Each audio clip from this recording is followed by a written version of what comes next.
Bem, pessoal, boa noite. Para quem não me conhece, eu sou Valdolina Oliveira Martins, eu sou advogada de família e criminal. Sou criminalista também, mas só que assistência jurídica de mulheres em situação de violência doméstica pelos artigos 27 e 28 da Lei Maria da Penha. Bem, nós estamos aqui para mais uma conversa, né? Mais um bate-papo, beleza, sobre esse projeto, sobre a participação dessas mulheres aqui no estado de Sergipe, no enfrentamento, combate e prevenção à violência doméstica e familiar contra a mulher. E aí, gente, eu vou apresentar para vocês o projeto é esse aqui, Futuro Veste Saias. Ele acontece toda quarta e toda sexta às 20 horas. O objetivo é que as pessoas que têm interessadas, a população, a sociedade civil, fique sabendo, né, o que está sendo feito aqui no estado de Sergipe, as mulheres que participam desse trabalho, que são muitas. E aí a gente começou, a primeira entrevista foi com ela, Sônia Malaquias, representante do Movimento de Mulheres Camponesas. Sônia veio aqui dia 20 de maio, bateu um papo super legal com a gente, conversou muito, contou a situação das mulheres camponesas, que se as mulheres na cidade estão com situação difícil, imagine, né, essas mulheres que estão na zona rural, nos campos e nas florestas. Depois a gente, no dia 22, a gente conversou com ela, Gigi poetisa, agente de saúde, educadora popular, uma maravilhosa, que também veio aqui e deu um show, né? Falou de todo o trabalho que ela faz, desenvolve há muito tempo. Depois, gente, veio essa daqui, ó, dia 27, Érica Leite, minha chefe. Érica faz parte da Coordenadoria da Mulher, Coordenadoria Estadual da Mulher da Secretaria de Inclusão, lotada na Diretoria de Direitos Humanos. Érica é uma maravilhosa que tem um trabalho maravilhoso nos movimentos sociais. Depois a gente conversou com ela, Emília Corrêa, vereadora por Aracaju, defensora pública, muito atuante, né, dinâmica, lutadora mesmo pelo direito da mulher. Depois a gente conversou com essa bonita daqui, ó, Vaneide Jambo, professora e compõe a Guarda Municipal, a Patrulha Maria da Penha de Aracaju. Vaneide chegou aqui e trouxe cada ideia maravilhosa, que está tudo anotadinho aqui, quando a gente tiver a oportunidade. E Vaneide sempre está aí, né? Sempre está nessa atuação, sempre. Então depois, quando foi dia 5, nós conversamos com ela, olha, Mônica Ramos. Mônica é da FETASE, né, da Federação de Trabalhadoras e Trabalhadores Rurais. E trouxe também muitas coisas para a gente ficar sabendo aqui, que essas mulheres, né, passam nos campos. E aí, gente, quando foi quarta-feira, a gente conversou com essa bonitona daqui, ó, doutora Caroline Jorge, Ana Caroline Jorge, delegada de Lagarto, conversou com a gente, falou do projeto que desenvolve lá, né, do projeto que tem, dos grupos reflexivos para homens, para assistência psicológica também para as mulheres em situação de violência. Deu show aqui, doutora. E hoje vem ela, ó, minha impressora acabou o cartucho. Gente, quem vem aqui hoje é Chifronese Quilombola. Chifronese é uma mulher que eu vou deixar, ela é presidente da Federação Estadual das Comunidades Quilombolas aqui de Sergipe. Eu vou deixar para a Chifronese falar sobre ela. É difícil para falar sobre ela. Ela mesma que vai se apresentar aqui. E a gente vai continuar o papo. Deixa eu chamar a nossa convidada aqui.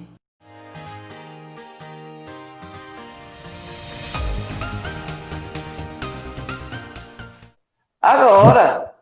Agora foi, Aí, né? pronto. Agora a gente tá se vendo, né? Pronto, vamos lá. Tudo muito novo, né? É, você tá me ouvindo? Estou Tá me ouvindo? Agora eu tô ouvindo você baixo. me ouvindo baixo, Deixa deixa eu eu ver, fala melhorar. aí. Não, tá bom aqui. Vocês estão ouvindo ela direitinho? Vocês estão Melhorou. ouvindo o chifronete direitinho? Que eu tô. Agora tá bem. Tava baixo, Tá mas bem, agora tá né? legal. Tá bem. Ótimo. Chifronete, boa noite. Boa noite. Antes de tudo, eu quero lhe agradecer. Eu quero agradecer a sua disponibilidade quando eu pensei em fazer esse projeto, que eu comecei a ligar para as pessoas, né? E eu liguei para você, como todas as outras. Vocês prontamente aceitaram o convite e nós estamos tendo uma oportunidade ímpar de conversar e conhecer esse outro lado, né, que a gente não conhece, das outras vidas de outras mulheres que estão em lugares que nós não estamos. Então, o que eu quero saber de você agora? Fale para esse pessoal que está aqui, quem é Chifronese. Vamos falar dessa pessoa aí. Então, boa noite a todas e a todos, né, que estão aí. Eu sou chifronese, sou mulher quilombola, mulher negra, mãe de 9 filhos, crio 8, tenho 2 netos já. Sou liderança na comunidade, tenho feito algumas atividades a nível estadual, a nível nacional, a nível regional. Tenho atuado com as comunidades quilombolas no estado de Sergipe e a nível de Brasil, né? Sim, E dentro dessa atuação a gente tem encontrado várias dificuldades. E a maior dificuldade é com a mulher. Então eu tenho dado o meu melhor, né? E também encontrado nessas mulheres algo que tem me feito uma pessoa melhor do que o que eu sou. Então isso é verdade. são muitos desafios, muitos aprendizados. Acredito que levo e também trago, né? E é isso, é uma luta constante diuturnamente, né? De nós mulheres. E mulheres quilombola não é diferente da mulher trabalhadora do campo, não é diferente da mulher rural, porque nós estamos, a maioria dos quilombos, na zona rural. E que Sim, exercemos as atividades que a mulher camponesa, a mulher agricultora, porque nós somos quilombola, mas nós não somos aquele bichinho diferente, nós somos iguais, somos tratados diferente, justamente.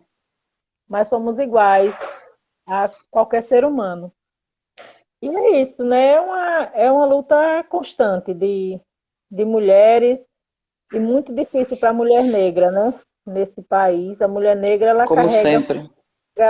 muito maior. Não é porque somos coitadinha nem somos vítima, é porque nos vitimizam, né?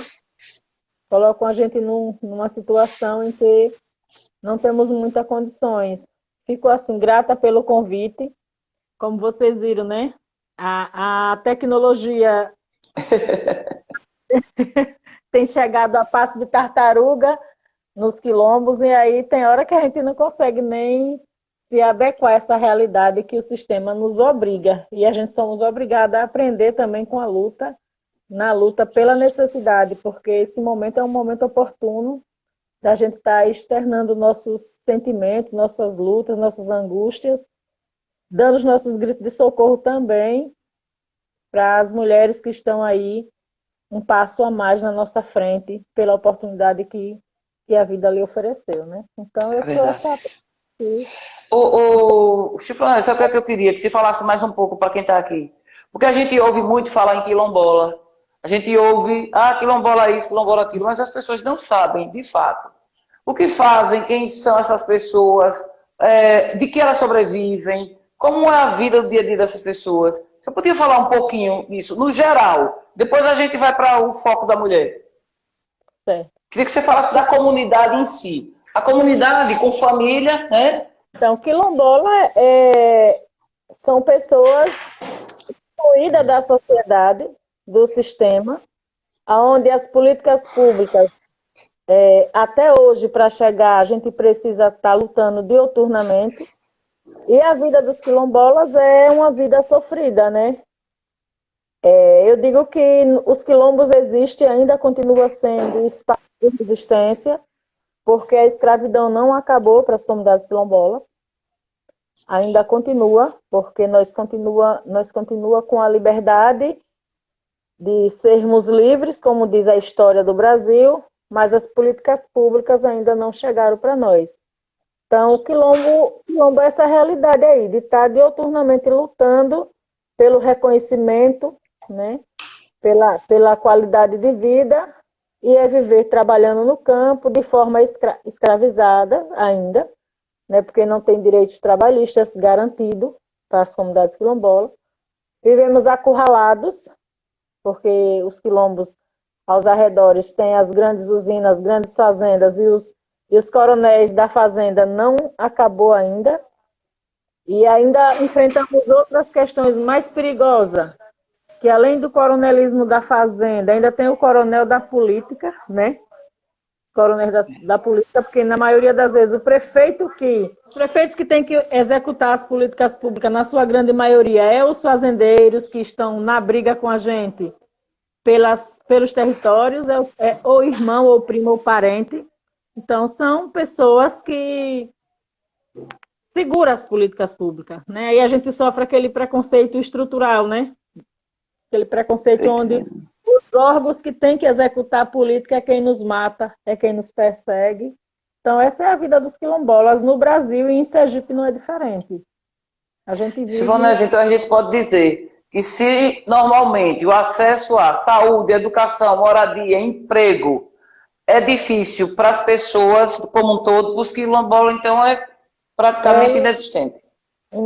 É inexistente, exatamente. Para a gente conquistar uma política pública, a gente tem que estar o tempo todo brigando junto ao Ministério Federal, porque são eles que estão lá na estrutura de governo, na estrutura de Estado, e são eles que têm que executar a política para quilombola. E quando a gente questiona as nossas políticas, a gente é tratado como brigonas, encrenqueira, aquela ousada. Enfim, justamente.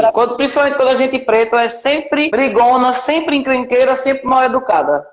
São esses adjetivos que dão pra gente, porque quem está acostumado a viver na casa grande não quer ouvir a fala de quem não está dentro da casa grande, né? Porque hoje em dia não tem mais senzala porque a lei não permite, mas se permitisse, né, se não tivesse tanta lei e tudo, tinha gente que ainda tinha o prazer, né, de colocar a gente lá. Tem gente que ainda pensa que pode ter mucama, né?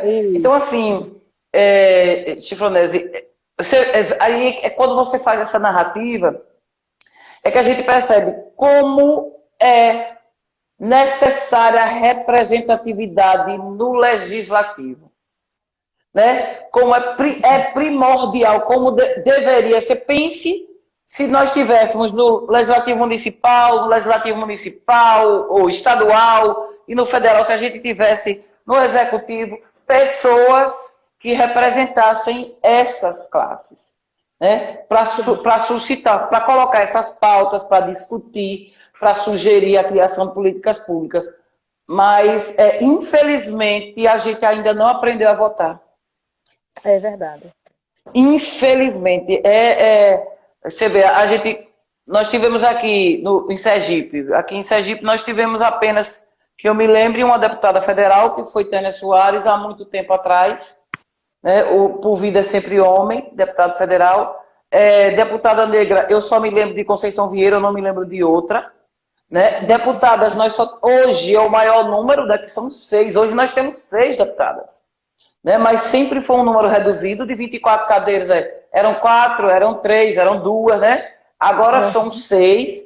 6 que são atuantes e tudo, mas assim, essas pautas, a pessoa não, né, tem que vir pessoas que são interessadas, que tenham conhecimento, para estar ali, para sugerir, se colocar essas pautas para essas políticas públicas serem efetivadas.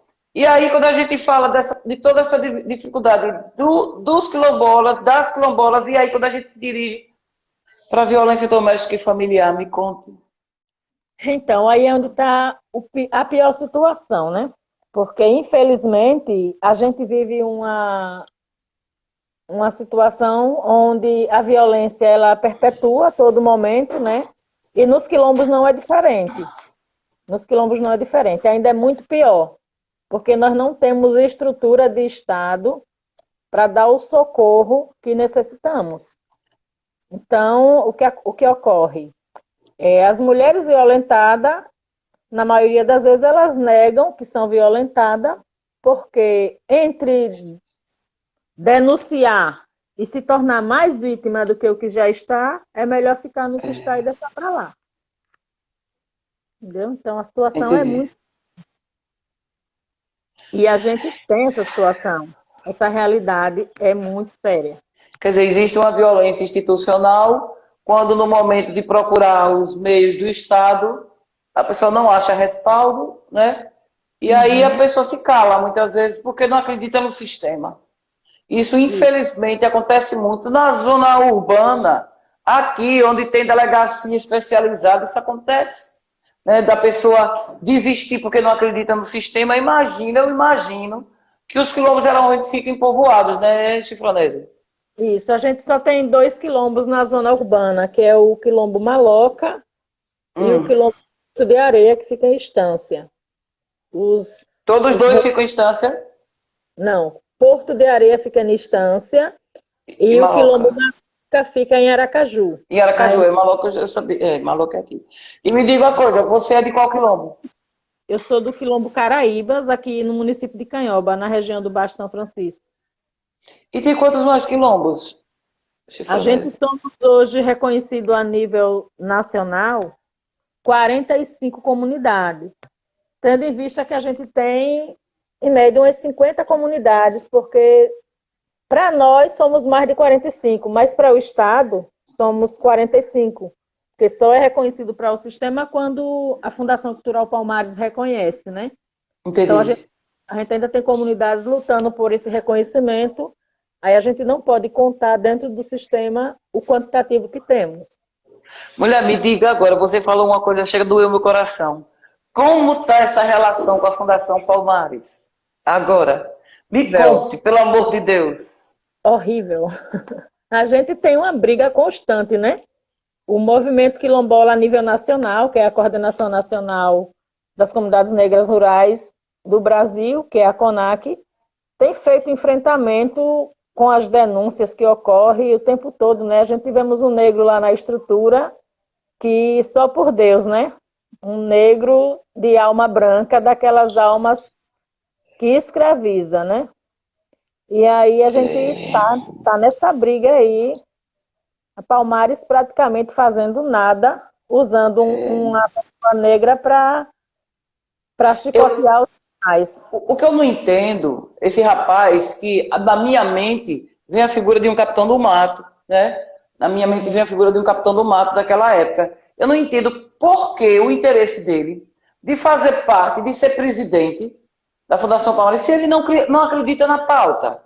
Qual o interesse de você coordenar, liderar um determinado setor que trabalha com uma pauta que você acha que não existe? Eu gostaria, sabia, de conversar com ele. Eu queria entender, porque assim, até para você rejeitar, repudiar, você tem que entender, né? Porque assim, as coisas que eu vejo nas redes sociais, elas são tão surreais sobre ele, que eu digo, meu Deus, não é possível que esse rapaz pense desse jeito, não é possível, tem algum mal entendido, tem algum equívoco, porque é uma coisa assim tão... Até para ser alienado tem limite. Né? Até para a pessoa ser alienada tem limite. Então, assim, eu não entendo de fato. Se eu tivesse a oportunidade de conversar com ele, eu conversaria, porque eu gostaria de ouvi-lo, de saber o que é que ele pensa, porque assim, se eu não acredito em determinada coisa, eu não quero nem saber de estar perto daquela coisa. Por quê?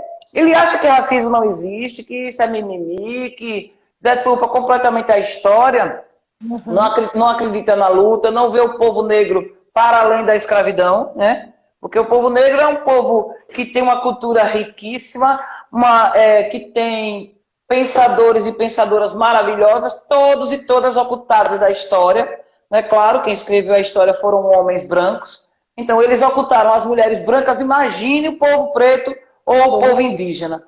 Então, eu não entendo. Eu fico extremamente assim. Às vezes eu digo, meu Deus, não vou nem pensar nisso, porque é da gente se inculcar. E aí, Chiplanese, o que eu quero saber, quando vocês estão, pronto, o Maloca é aqui em Aracaju, pelo menos está aqui na cidade, vamos lá. E aí, quando vocês estão nesses povoados, na zona rural, e como é o acesso às delegacias para essas mulheres? Valdilene, eu posso No, lhe no confirmar. Quilombo. No Quilombo que você, do seu, no Caraíbas. Vamos falar do Eu seu posso, especificamente. certo. Eu posso lhe confirmar que o acesso é mínimo, mínimo, e as mulheres só procuram a delegacia no extremo. São raros casos que vai até a delegacia. E quando procura, é no extremo. E na maioria das vezes, a questão acaba ali mesmo e acabou. Eu nunca conheci nenhum caso que fosse adiante. Porque quando chega lá na delegacia, às vezes até mesmo de ser julgado o caso, a mulher já está se arrependendo de dar continuidade, não sei o que é que elas sofrem. Assim como mulher, fico muito constrangida porque tenho uma atuação que conheço os caminhos, mas eu fico sem força para ajudar essas mulheres, porque sou discriminada pela maioria dos homens, que eu sou a mulher que quero ser dona do quilombo, quero ser dona da comunidade, quero mandar em tudo, e que as mulheres daqui, numa grande maioria, as que estão conseguindo se desenvolver, né, entender seus direitos, são tratadas como, você agora é Nésia, porque meu apelido aqui é Nésia, né? Sei, sei. Se alguma mulher levantar-se e lutar pelos seus direitos, aí a fala pejorativa que eles acham que usam e que me atinge é dizer que elas querem ser eu. E aí isso não me incomoda não, porque As mulheres têm que entender isso como um elogio, do meu ponto de vista. Porque isso, assim, mas aí, quando não tem gente criticando você, quando não tem gente criticando você, é porque você não está fazendo nada.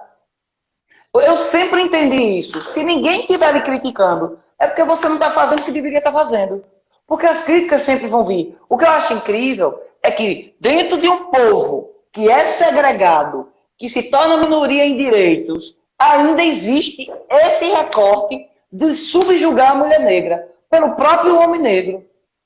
isso. Pior do que o machismo do homem branco é o machismo do homem negro. Eu penso ser pior. Não é que eu ache, acredite que o homem branco tem direito de ser machista, não. O que eu estou querendo dizer é assim, que o homem negro ele já é discriminado por ser um homem negro, né? Então ele entende de um tipo, de uma forma de discriminação, ele entende de uma forma de preconceito que é o racismo. Então isso ele sente na pele, não é ninguém que está falando, ele sabe. E o tipo de homem ideal que a sociedade fala, quando você fala de homem, quando você fala de ser humano, as pessoas estão falando de um homem branco. As pessoas não estão falando da diversidade, né? Se você chegar em qualquer lugar e pedir a imagem de um homem bem-sucedido, ninguém jamais dará a imagem de um homem negro.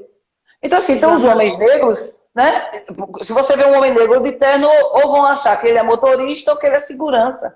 Eu tenho colegas que são advogados, né? E um deles estava relatando que ele namorava com uma colega advogada nossa, ela com a pele bem clara, e eles dois, ambos advogados, e ela passou e perguntaram se ele era o motorista dela.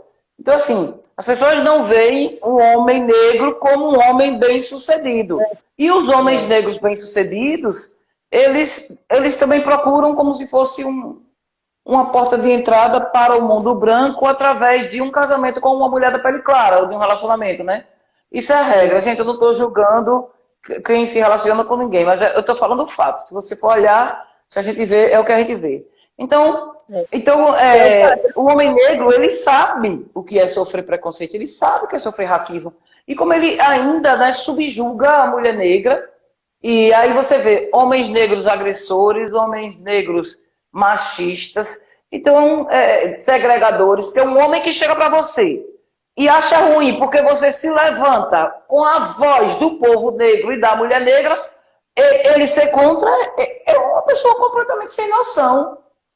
É uma pessoa Ele completamente sem noção. E utilizar, comparar você, uma mulher a você, como uma coisa negativa, é mais sem noção ainda. As mulheres têm que aprender que, muito obrigado, você está me comparando com Nézia. Obrigado, é uma honra, uma honra. Por exemplo, está dizendo aqui que, eu não sei nem o nome do cara, Sérgio Camargo foi para a Fundação Palmares justamente para isso, para travar a pauta da comunidade negra. Quer dizer, a pessoa se prestar para uma coisa tão reles. Reles. E aqui Gigi disse assim, como vocês estão, como estão as famílias quilombolas agora nessa pandemia? Como é que tá? Como é que estão as famílias quilombolas? Né, com essa dificuldade que todo mundo está passando.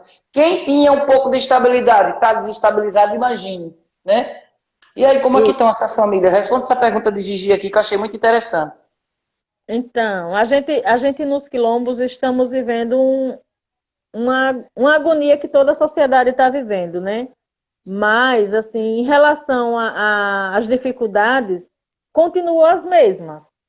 Continuam as mesmas porque nunca foi fácil, né? A gente está vivendo com... O que modificou foi o medo de viver, né? O medo de adoecer, porque se a gente adoece num momento como esse, com a ausência das políticas públicas que a gente tem dentro dessa comunidade, e não é diferente nas outras, aí é o fim. A preocupação da gente maior hoje é que esse vírus não chegue na nossa comunidade, nem em comunidade nenhuma, né? Até aqui, graças a Deus, não chegou aqui.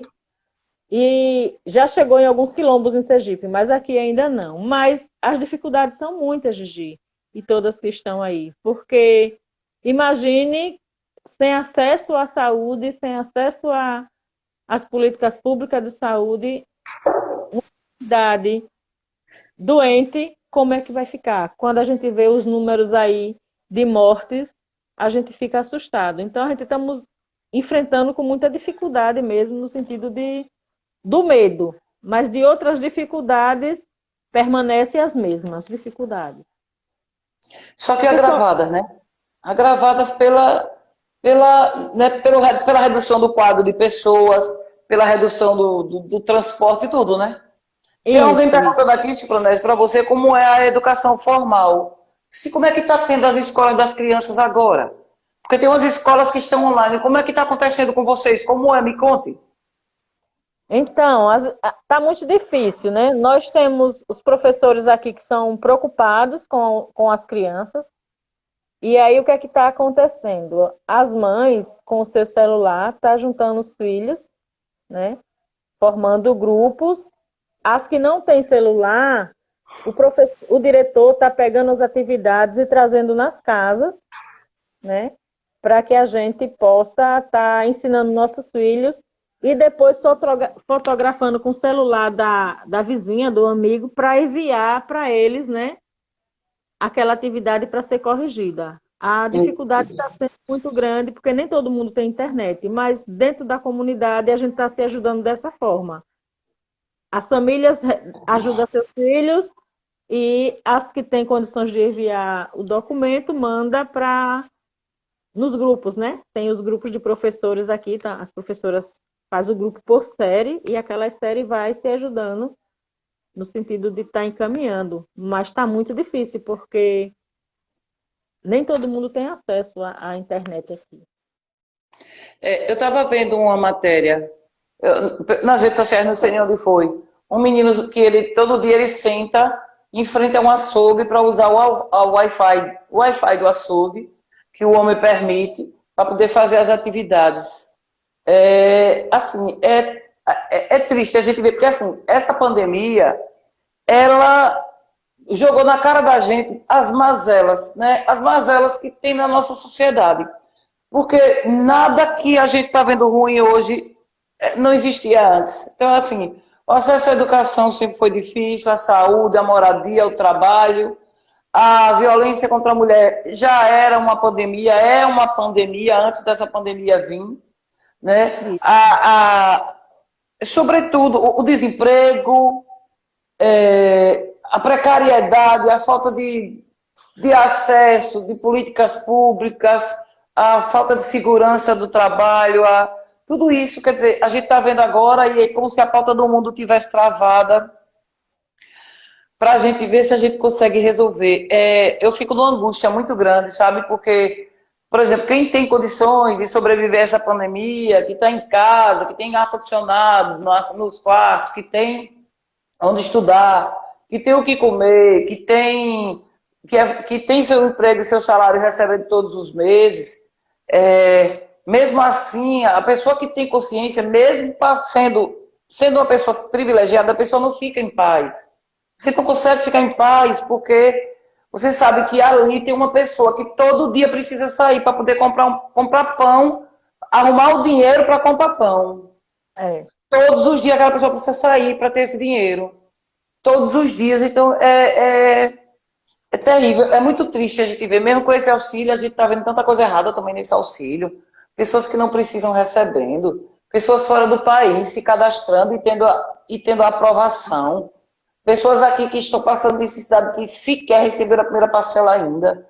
É muito difícil, é muito difícil. A gente fica triste, sabe? Mas a gente não pode desistir, não. Então, assim, esse grupo aqui de Sergipe, de mulheres que lutam muito por essas atividades.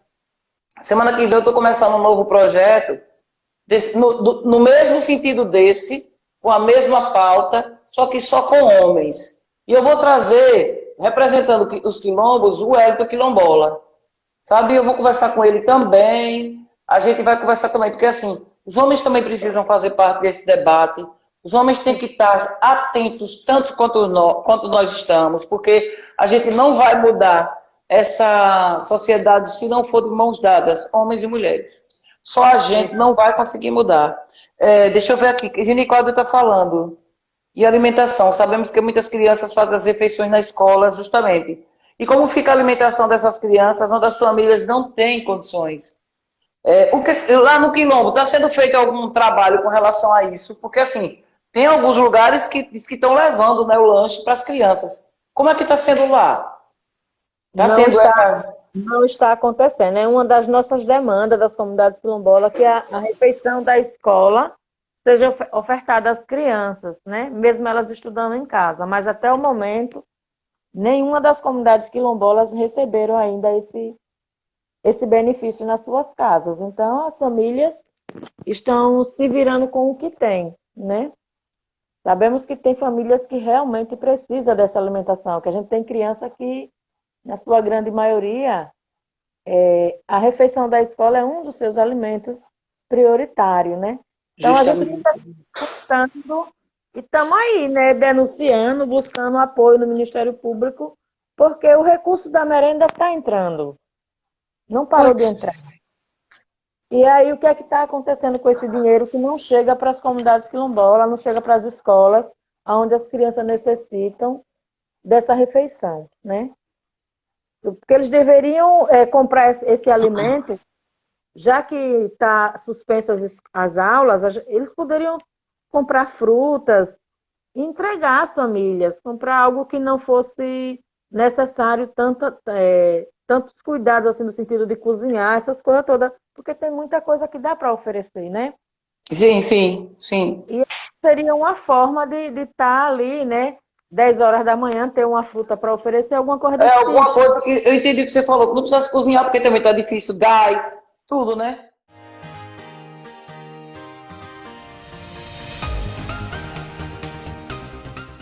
O Ministério Público, vocês já buscaram? Assim, o Ministério Público com relação a isso?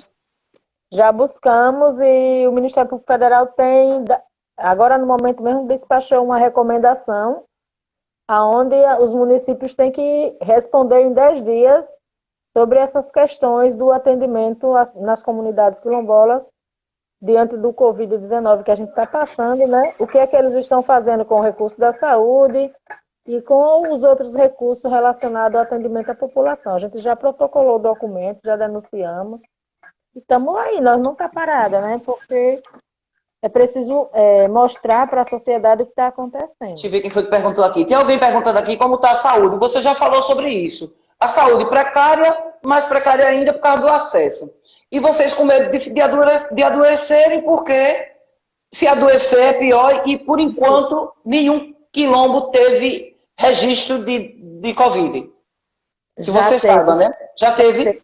Tá, em Capela já teve, Sim, né? Até o momento eu só estou sabendo de Capela, né? Com contato com a liderança, só Capela, é. Só Capela que teve um caso que chegou a óbito. entendi. Poxa, Mas, assim, que a lamentável. nível do Brasil, os quilombos estão sendo muito atingidos. Agora, em Sergipe, nós só tivemos essa situação em Capela. Para o Pois é, muito atingido porque são os mais vulneráveis. Érica está falando aqui, qual é a função dos vereadores? Cadê a Câmara que não fiscaliza a ação dos prefeitos? O que As é câmaras que as vereadoras e os vereadores, a Câmara Municipal está fazendo que não está fiscalizando os prefeitos e as prefeitas nesse momento? eles estão preocupados com as eleições, né? Eles estão preocupados Pois nesse é. momento com as eleições, para se Então, reelegerem, né? é nessa hora que a gente tem que sentar e pensar e dizer: a recíproca tem que ser verdadeira. Se essas pessoas não estão se preocupando com vocês, elas não podem ser reeleitas. Elas não podem ser reeleitas, sabe? Eu já sou contra a reeleição. A cidadã Valdilene, sou contra a reeleição, porque eu acho assim que a pessoa só deveria ser de novo candidata depois que passasse um mandato, entendeu? Porque eu acredito que a reeleição torna, como é que eu digo, ela dá um descanso, como eu digo assim, deixa a pessoa folgada, sabe mesmo? E, gente, isso de regra, né, gente? Toda regra tem exceção. Nós temos parlamentares muito boas, parlamentares muito bons, mas eu estou falando assim, a regra. A regra é que a pessoa fica muito como se estivesse em casa e esquece muitas vezes das atribuições que uma vereadora e que um vereador tem. Porque o maior problema, na minha opinião, as eleições mais importantes que existem, na minha opinião, são as municipais.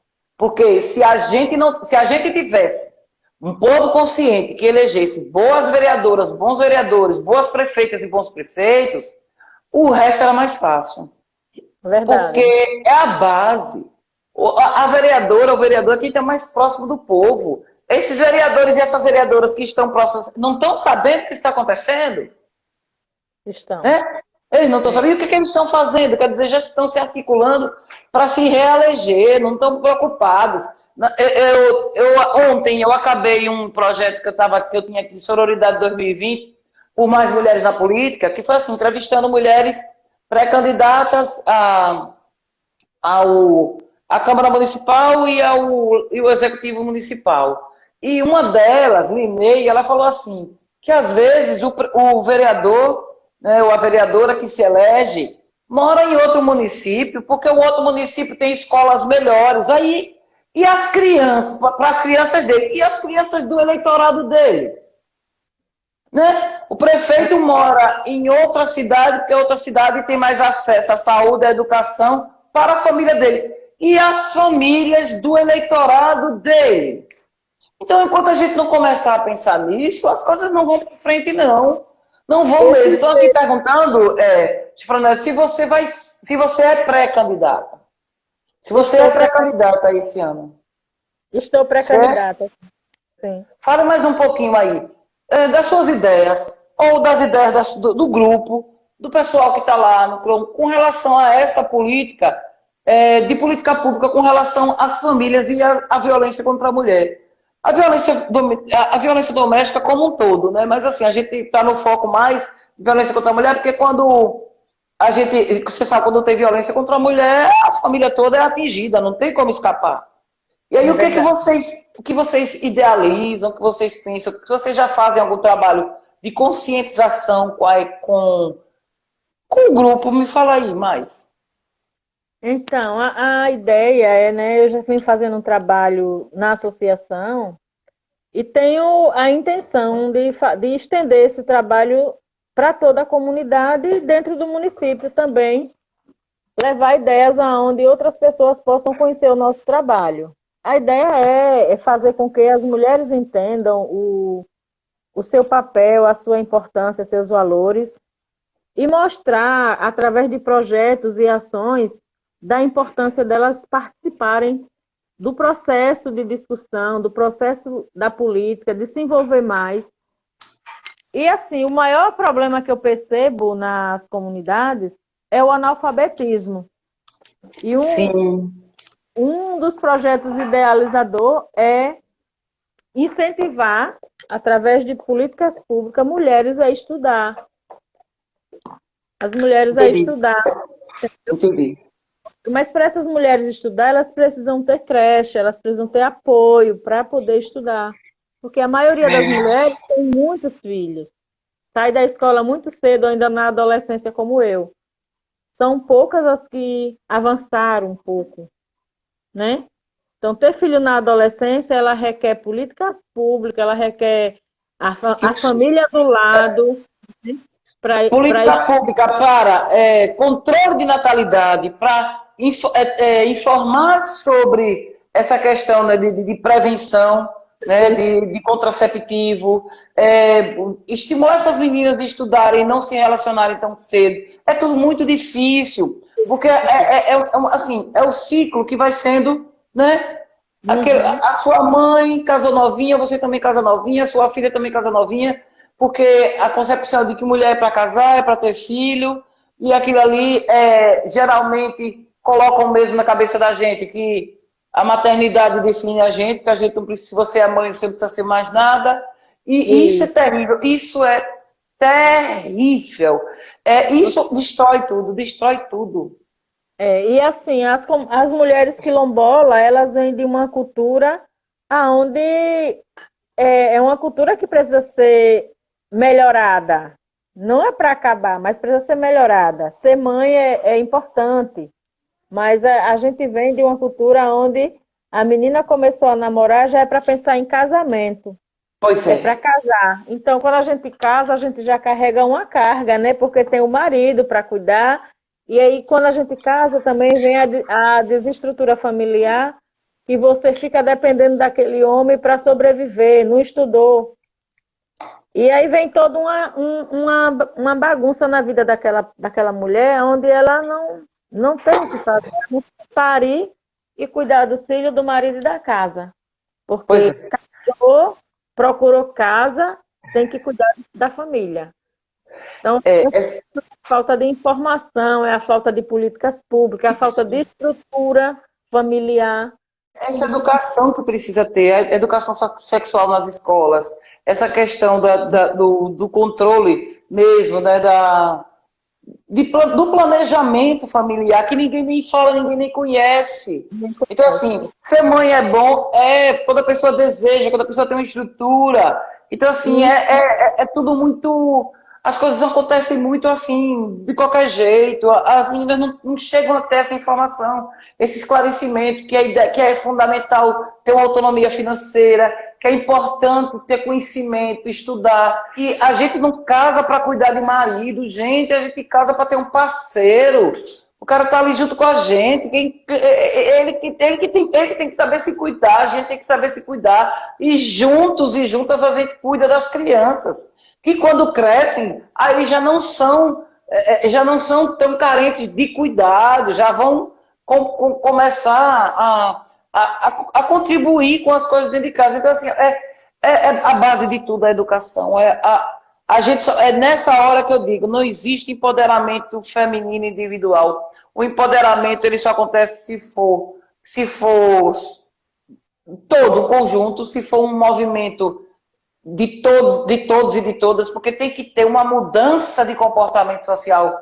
Se o homem e a mulher não mudarem esse comportamento, mudar a forma de educar suas crianças, isso não vai para frente, não vai mesmo. Olha, Chifronese, nós estamos faltando 10 minutos aqui, é porque assim, um papo tão bom que a gente passa uma hora que nem vê.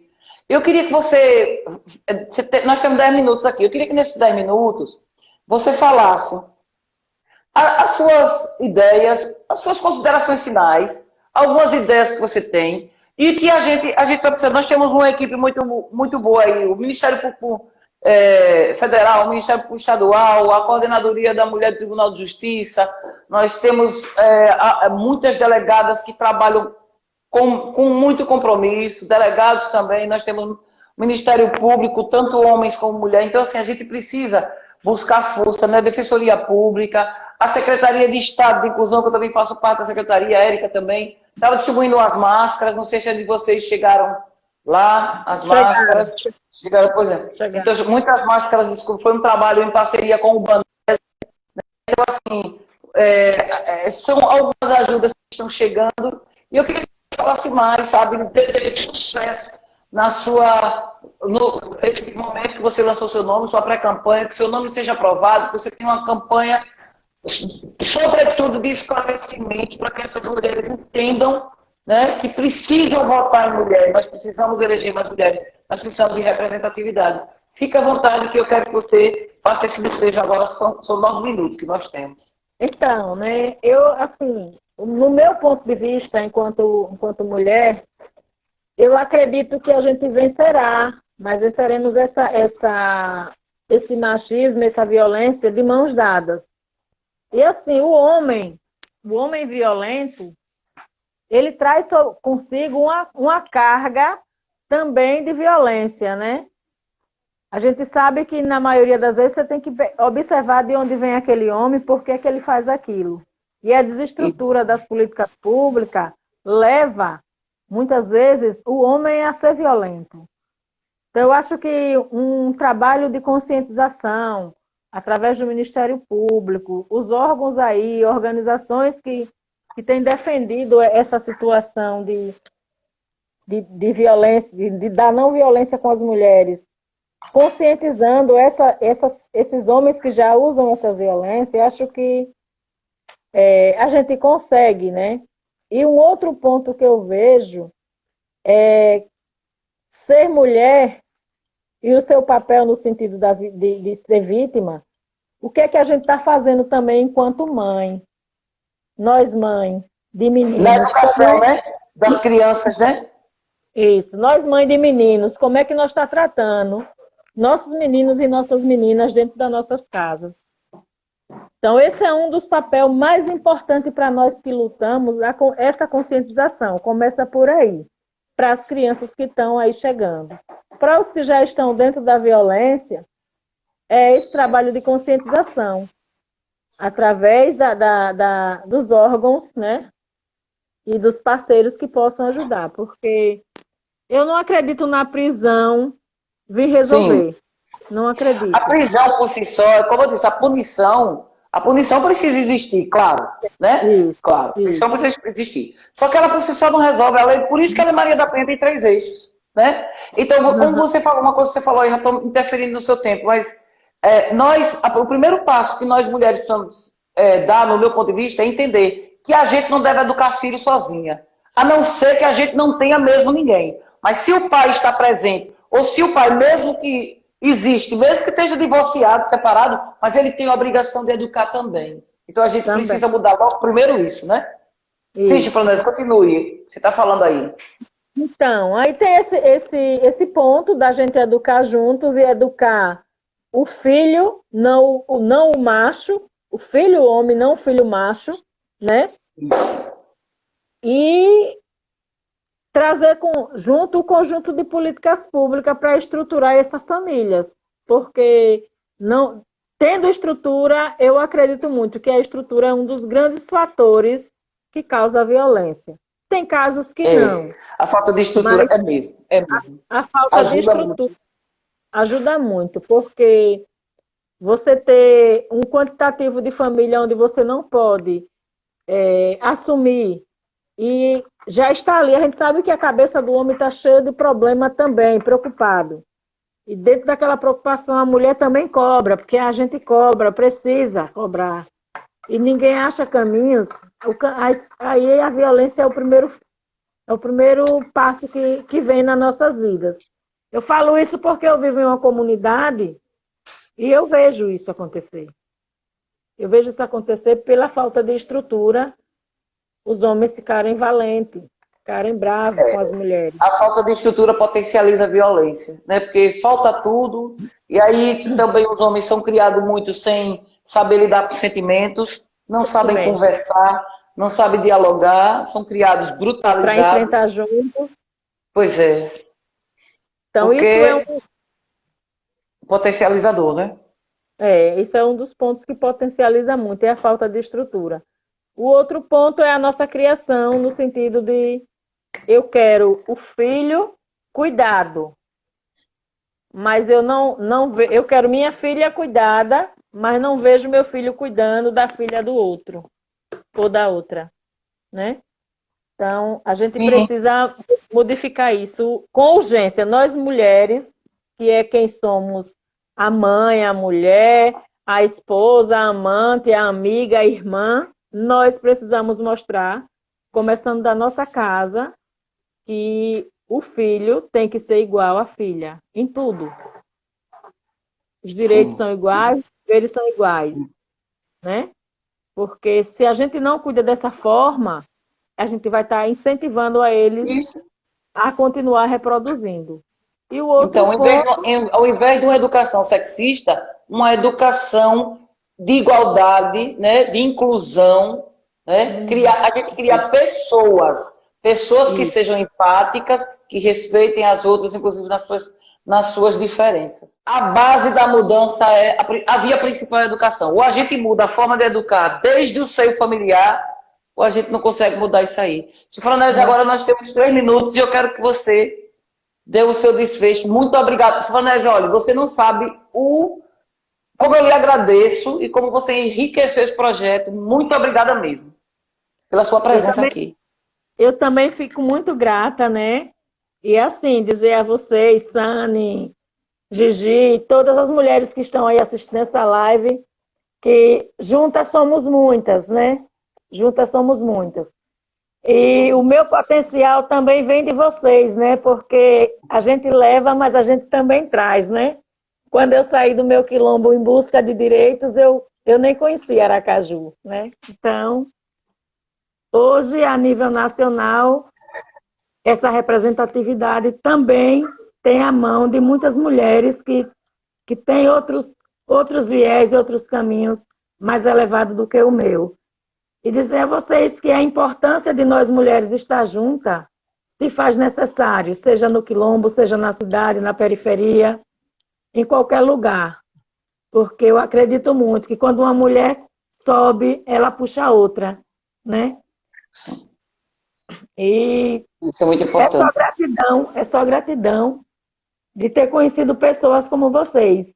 Agradeço muito, né, a Valdilene, naquele momento de receber aquela homenagem lá na Câmara dos Deputados, da Lei Maria da Penha, né, aquela honraria lá. E assim, pelo reconhecimento de todas, né?